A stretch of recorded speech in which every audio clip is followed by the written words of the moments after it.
ಇನ್ನು ಜಮ್ಮು ಕಾಶ್ಮೀರದಲ್ಲಿ 370 ವಿಧಿ ರದ್ದು ಬಳಿಕ ಇಡೀ ವಿಶ್ವವೇ ನಿಬ್ಬೆರಗಾಗುವಂತೆ ಜಮ್ಮು ಕಾಶ್ಮೀರ ಅಭಿವೃದ್ಧಿ ಹೊಂದ್ತಾ ಇದೆ. ಕೇಂದ್ರ ಸರ್ಕಾರ ಮತ್ತಷ್ಟು ಬೂಸ್ಟ್ ನೀಡಿದೆ. ಈ ಬಗೆಗಿನ ವಿಶೇಷ ಮಾಹಿತಿಗಳನ್ನು ನಿಮಗೆ ಕೊಡ್ತಾ ಹೋಗ್ತೀನಿ. 12 ಕಿಲೋಮೀಟರ್ ಉದ್ದದ 12 ಕಿಲೋಮೀಟರ್ ಉದ್ದದ ಒಂದು ಸುರಂಗ ಮಾರ್ಗ, 30,000 ಕೋಟಿ ರೂಪಾಯಿ ವೆಚ್ಚದಲ್ಲಿ ಇದನ್ನು ನಿರ್ಮಾಣ ಮಾಡಲಾಗಿದೆ. ಬನ್ನಿ, ದೇಶದ ಅತಿ ಉದ್ದದ ರೈಲ್ವೆ ಟನಲನ್ನು ಇವತ್ತು ಉದ್ಘಾಟನೆ ಮಾಡಲಾಯಿತು.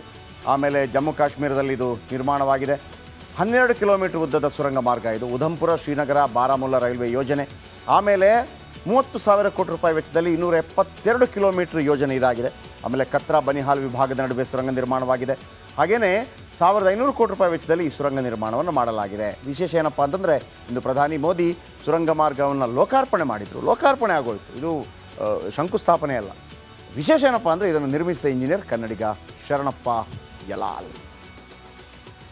ಶರಣಪ್ಪ ಯಲಾಲ್ ಅವರಿಗೆ ನಮ್ಮ ಪರವಾಗಿ ಒಂದು ಬಿಗ್ ಸಲ್ಯೂಟ್. ಯಾಕಂದರೆ ಅದು ಕನ್ನಡಿಗನ ಶಕ್ತಿ.